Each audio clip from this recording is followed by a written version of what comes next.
স্বামী বিবেকানন্দের কিছু বাণী। তুমি যদি সঠিক হও তাহলে তা প্রমাণ করার চেষ্টা করো না, চুপচাপ অপেক্ষা করো, সময় সব কিছুর জবাব দিয়ে যাবে। যে মানুষ বলে তার আর শেখার কিছু নেই, সে আসলে মরতে বসেছে।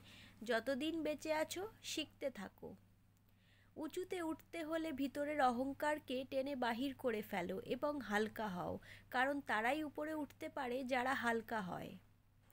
ভাগ্য বলে কিছু নেই, যা আছে তা হলো কর্মের ফল, যা প্রত্যেকের চেষ্টা ও যত্নের ওপর গড়ে ওঠে। আমি বিশ্বাস করি কেউ যদি কিছু পাওয়ার উপযুক্ত হয় তাহলে জগতের কোনো শক্তি তাকে বঞ্চিত করতে পারে না। মানুষ জ্ঞানের পরিচয় দেয় তার কথায়, যোগ্যতার পরিচয় দেয় তার কর্মে, আর বংশের পরিচয় দেয় তার ব্যবহারে। মন ও মস্তিষ্কের দ্বন্দ্বে সবসময় অনুসরণ করবে মনকে। মনের শক্তি সূর্যের কিরণের মতো, যখন এটি এক জায়গায় কেন্দ্রীভূত হয় তখনই এটি চকচক করে ওঠে। ঈশ্বরের সান্নিধ্য পেতে হলে জীব সেবা করুন। ঈশ্বরের আরেক নাম পরমাত্মা, তিনি জীবের মধ্যেও অবস্থান করেন। জীবে প্রেম করে যেই জন সেই জন সেবিছে ঈশ্বর।